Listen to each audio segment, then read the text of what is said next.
Hello and welcome, our dear students at the fourth stage, the College of Arts, University of Anbar. Hello and welcome again. And this is the last lecture in this semester.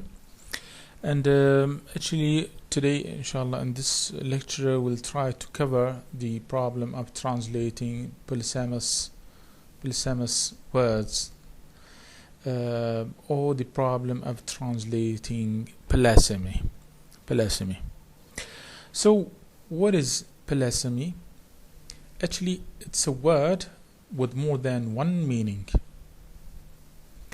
And actually, you have to note something here, that there's a mix here in this discussion between polysemy and homonymy. And I refer you to go back and check George Yule's book that you have, or you have studied these points last year in the section of semantics, when George Yule differentiates between homonymy and polysemy. He says that one word with or has more than one meaning, this is polysemy. But with regard to polysemy, these meanings are related. So there's a relation in one way or in another between those meanings. So they are related. While homonymy, with the same definition, but the meanings are unrelated. The meanings are unrelated. And you can check the word bank. Bank, it is the first meaning is that it is the well-known financial institution. While the other meaning for bank, it's the two sides of river. Two sides of a river. So this is actually homonymy. And actually there's a mix here. Here there's a mix between polysemy and homonymy. This is just for you to note how to differentiate between homonymy and polysemy, which are actually mixed here in this discussion. But as we have to abide by the textbook. So it is all presented here: polysemy and homonymy, with the main title polysemy. So polysemy here, it is one word with more than one meaning. For example, you know spring. So spring is one of the meanings of spring. Actually, we have lots of meaning for the word spring. It is one of the 4 seasons. It is that metal thing that is used in some machines. It is like a fountain. One of those meanings for spring is to jump. So we have actually lots of meanings for spring. We have also the head. We know what's head. Your head. That upper part of your body. This is head. And for example, the head of the meeting, the head of institution, the head of the university. So all these are the word head is polysemous, and the word spring is polysemous, and these are examples of polysemy. And actually, we have here also an example given here for stage, for the word stage. One of the meanings of stage is step. The other one platform in a theater, that is خشبة المسرح. So we have meanings. For example, actually these are examples. This word is an example of stage, and actually also here there's a mix between Pelasami and Manasami, and actually this is for you just to differentiate between the two words. And actually Manasami is that one word has just one meaning. There's no other meanings. For example, here telephone, sleep, they have just one meaning. And actually there's no discussion here for Manasami. It is postponed to other parts. It's postponed to other parts. So in this section we'll just discuss Pelasami, and this is given for you just to differentiate between the two. So and actually yes, there's a problem in translating Pelasamous words. There's a problem in translating Pelasamous words. So as regards Pelasami, which is yes, this is to be discussed in this section. It is one of the major distinguishing characteristics of both English and Arabic, and he says here that, and actually I don't agree with this. He says this is noted, I mean Pelasami is more noted in English than Arabic. And actually I don't agree with this. We have lots of words in Arabic which have Pelasamous characteristics. So what is the problem? And actually here okay, an example given here just for you just to explain how it is a problem in translation. So the main problem is that students or non-professional translators instantly they know, for example, they know just one of the meanings of the words. Okay, they don't know the other meanings. So once they see a word within a sentence, they just pick the only meaning they know without checking the other meanings. And actually this is the main problem. So without the help of a dictionary and a professional teacher, you will make a mistake with regard to translating Pelasami. So for example, here an example given here for the word break. So here it means kasara. Okay, it has the meaning of kasara. All of these meaning with those notes, even those. Okay, there is some relation with kasara. Okay, there is some relation with kasara. Okay, even here. Okay, he says that yes, it is. There's no relation. He says, well, let's say the relation here between the meaning of break and kasara is weak. So instead, for example, the athlete runner tried to break the word record. حاول العداء تحطيم الرقم القياسي. It is here instead of تحطيم, it is تسجيل actually. تسجيل الرقم القياسي. So he says actually there's no relation here between the meaning of break and تحطيم. It is, yes, it is تحطيم, but it is actually تسجيل, not تحطيم. But here I think, yes, there's also a relation here between a break and تكسير أو تهشيم أو تحطيم.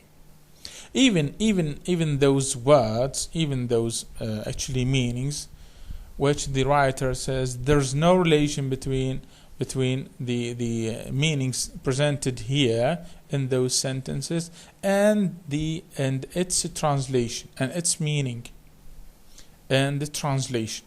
For example, the storming weather has broken at least, which means انقشع أو انتهى. For example, the prisoner broke jail, which means فر السجين من السجن. Sand will break the player's fall. سوف يخفف الرمل من سقطة اللاعب أو من سقوط اللاعب. But all in all, I can say in my view, this is not the view of the author of this book. In my view, there is a relation between the meaning here within the sentence and the translation. So all actually have the meaning of يكسر أو كسر. Okay, those meanings include the meaning of كسر. Even if it is hidden sometimes, but it's there. For example, the dawn breaks at 5 o'clock today. يبزغ الفجر عند الساعة 5 اليوم. Even يبزغ here, it is like breaking dark. It's like breaking the dark. يكسر الظلام. So there's a relation. In my view, there's a relation in the meaning of the sentence of a break here and its translation. There's a relation with the meaning of a break. يكسر. Okay. So here, actually, the all those sentences. Okay. In all those sentences, phrasal verbs are excluded. Phrasal verbs are excluded, and actually this is a very big problem. We know what's a phrasal verb. Phrasal verb is a phrase composed of a verb plus preposition. And actually these are idiomatic expressions. Idiomatic expressions, if you remember in the last semester we discussed what's meant by idiomatic expressions, and we said yes, we have that example. It's raining cats and dogs. It's raining cats and dogs. These are fixed expressions, and when you combine the meaning, it does not refer to the main meaning. For example, that it rains heavily. There's no relation between cats and dogs and heavily. Okay, heavily. There's no relation between heavily and cats and dogs. And actually, this is the problem of translating idiomatic expressions, and that if you don't know the meaning, if you haven't checked the meaning in some dictionaries, you will not be able to underline the meaning of a phrasal verb. So in those examples presented with regard to break, there's no mention for phrasal verb. The author here, just to simplify the ideas, excluded the meanings related to in relation with the break. They are excluded from being given here. Okay, so they are excluded from here.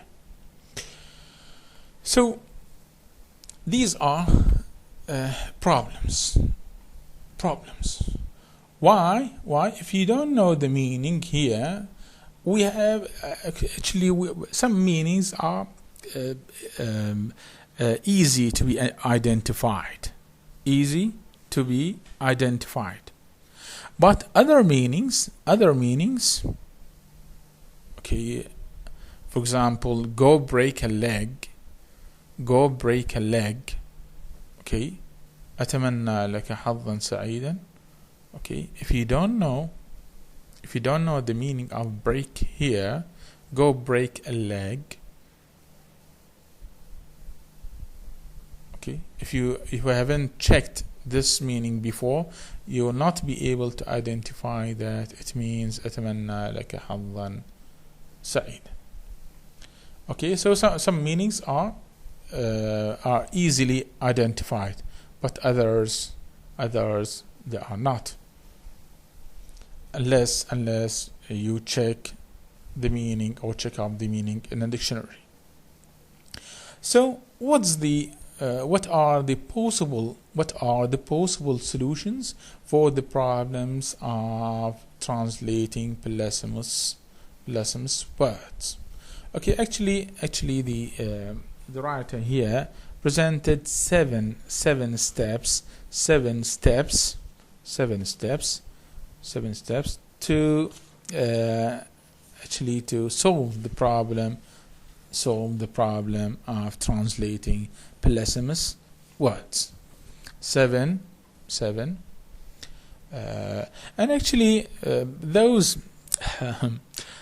steps, okay, sometimes those steps discuss the same point. 2 points discuss the same idea, as we will see later, inshallah.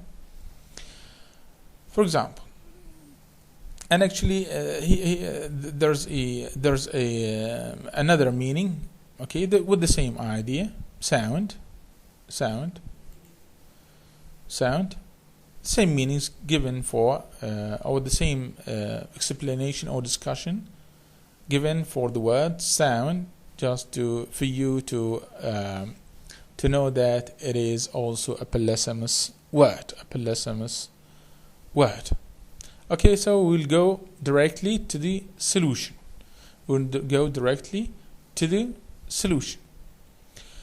So number one solution, okay, these are steps, as we have said, 7 steps.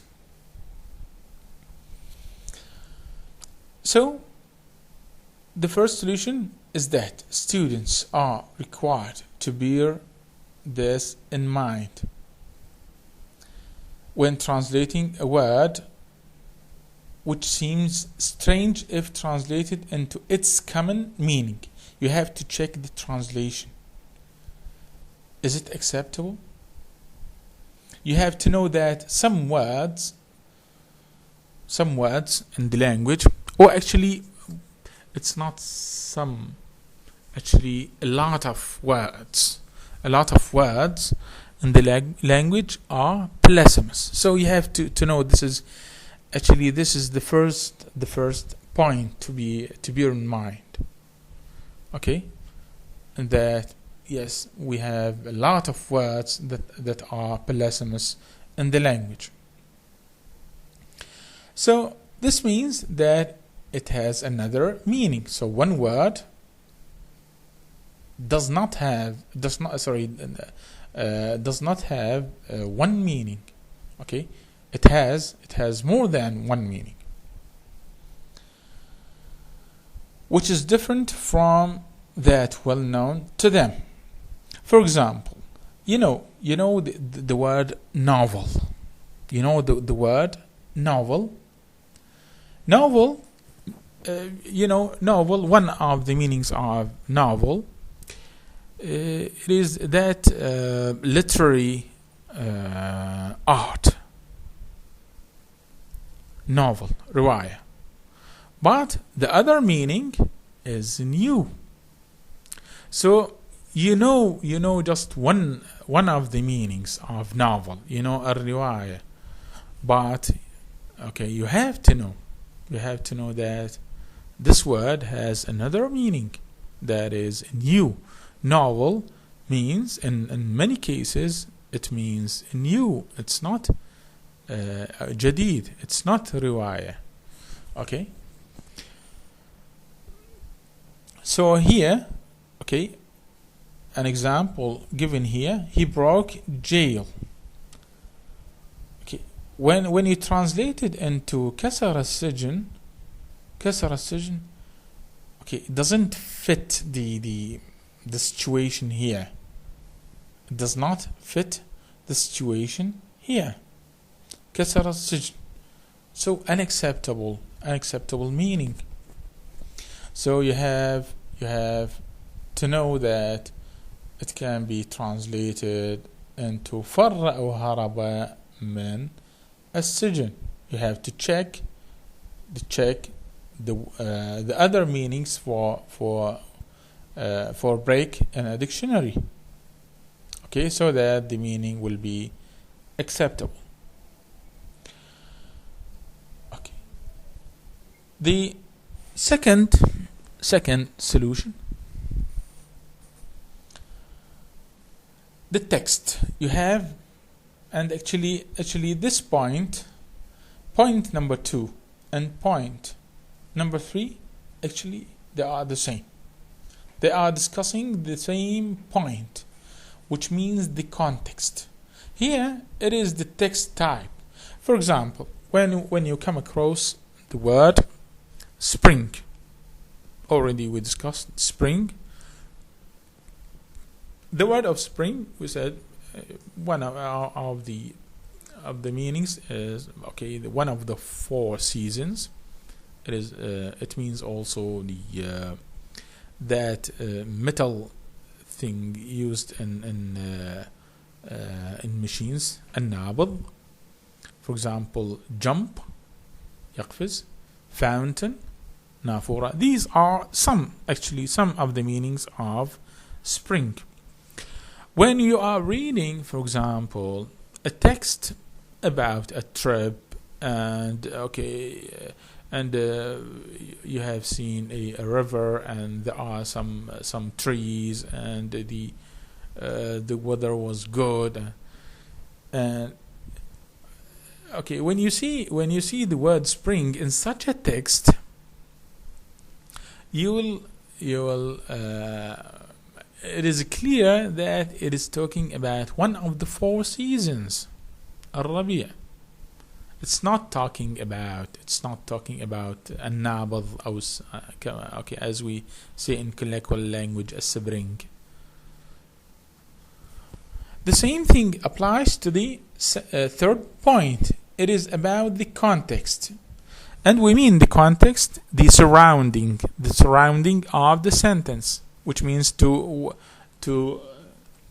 read what precedes the sentence and what follows this sentence, so that you could underline the context of the word. Okay, so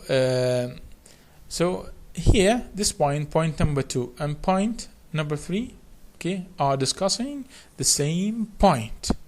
Here the text type, and actually there's a reference to the context, and here there is a reference to the context. There's a reference to the context, which means here you have to look at the preceding and following sentences or clauses, and the general context, the whole text. And actually this is the same as discussing this point. For example, we have been given here an example. The runner fell down in the race. He broke his leg, so he was immediately taken to hospital. سقط العداء أرضا في السباق. And here you cannot identify. He broke his leg. لذا أخذ أو نقل. If you don't know the meaning of a broke here, okay, you can just check the preceding sentence and the following sentence, so that you could identify the meaning of this word. which means كسرت ساقه, which means كسرت ساقه. Okay, the same thing applies to the to other. For example, here, go and break a leg. هل أنت متوتر بسبب الامتحان? Are you nervous because of the exam? Don't worry, go break a leg. لا تقلق, أو حظا موفقا, أو حظا سعيدا, أو نرجو لك التوفيق وأنا أرجو لكم التوفيق أيضا في الامتحان إن شاء الله, للجميع التوفيق والنجاح. The same. These are just other examples. The fourth point, or the fourth step for solution, or for solving the problem of translating blasphemous words, is that you have to read the translation. You have to check your translation to see, is it okay? Is it okay? For example, here, this medicine, when translated literally, this medicine will break you of smoking.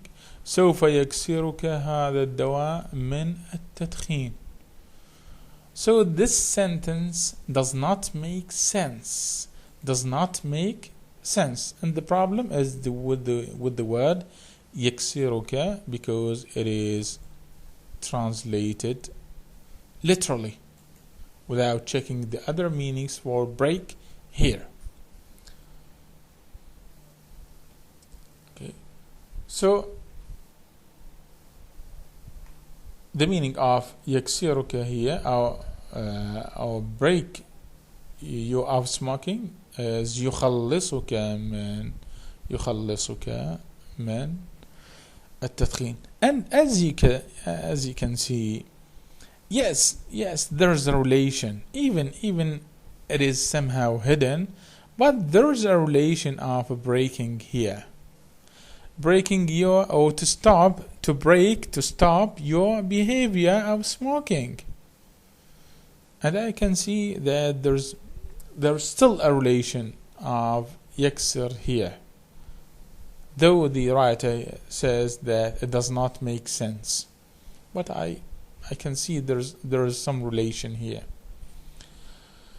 The same thing applies to other examples. Okay. Step number 5, the grammatical class of the word, verb, noun, adjective, etc. can be a guide to its blasphemy. Yes, and actually this is a good point.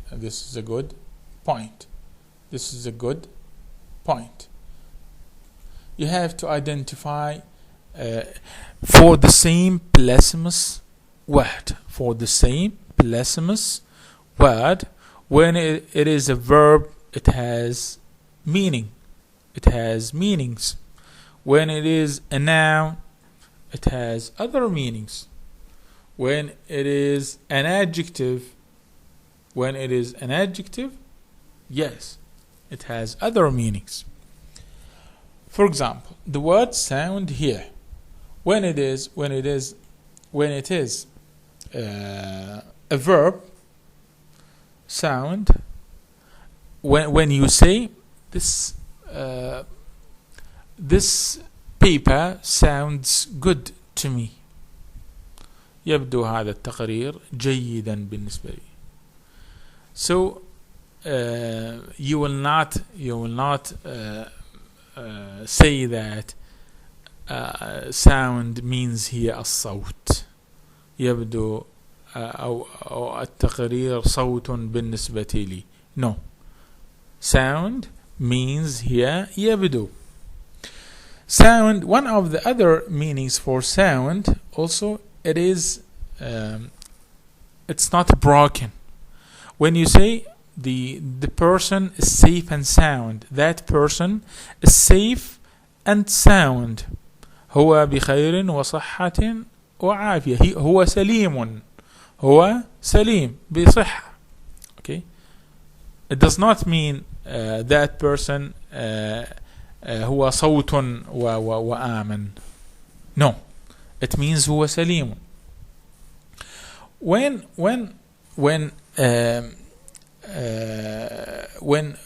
you could differentiate between the meanings of the same word when it comes as a verb or as a noun or as an adjective.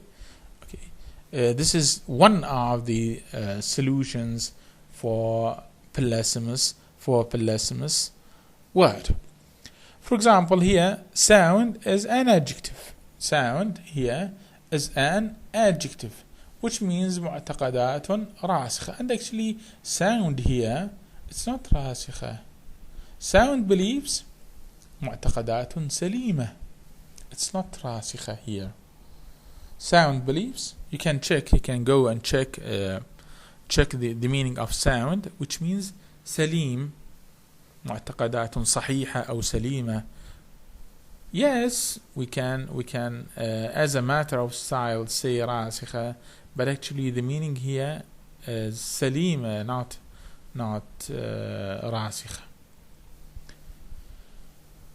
So this is step number 5. What about step number 6? The expected combination or collocation of polysemous word with other words is also helpful in guessing its meaning. And actually, you know what's collocation? Collocation is or means that two words that always go together. Always go together.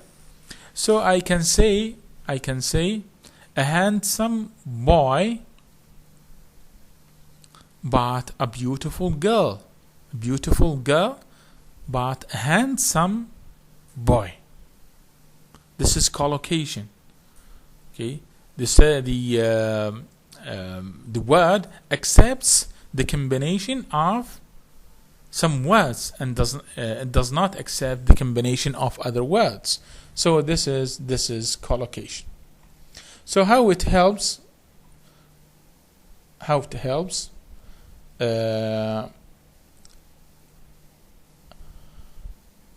For break, for example, expected by students to combine with physical objects like window. When you want to underline the meaning of break as kasara, so the combination is with window, door, hand, leg, head, car, wood, etc. But when it occurs or when it collocates with abstract non-physical words like promise, law, lunch, dawn, weather, so actually it does not mean here kasara. It has another meaning. It has another meaning. For example, when you break fast, which means break fast, al-futur. Oh, for example here, break a promise, يخلف وعده, break a law, يخرق القانون, etc. So collocation here is something very important, a good point. The same thing applies for sound. The last point discussed here is actually the most difficult point to be solved. The most difficult point to be solved. That is phrasal verbs. The problem, and actually this is a problem, not just for you as learners in English. Actually, it is a problem for even native speakers.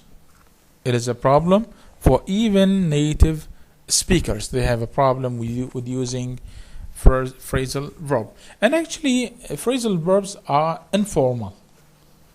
They are not used in standard language. like the language of newspapers, language of news, language of official statements by the state. So they are informal, and actually the main point here is that you have to go and check. We have some verbs in English that are notoriously known as being phrasal verb words. For example, the word make, the word get, the word put. When you put on or put off, put in, put into, okay, all they have different meanings.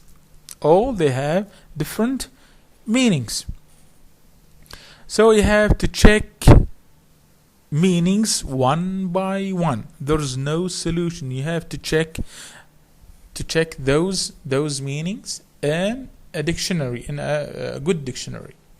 So you have thousands of or tens of thousands of phrasal verbs in English. And actually this is a problem. We cannot solve this problem without using a dictionary. You cannot solve the problem without using a good dictionary. For example, she broke away from her friends. انفصلت عن صديقاتي. The thief broke away. Even broke into اقتحم الشقة. Broke away from the police. أفلت. Okay. The machine has broken off. توقفت. Break out. اندلعت. Break out. A fierce war may break out between the two countries. Break out اندلعت. Okay. So we don't have a solution here. The only solution is that you have to go and check up the meaning of the phrasal verb in a dictionary.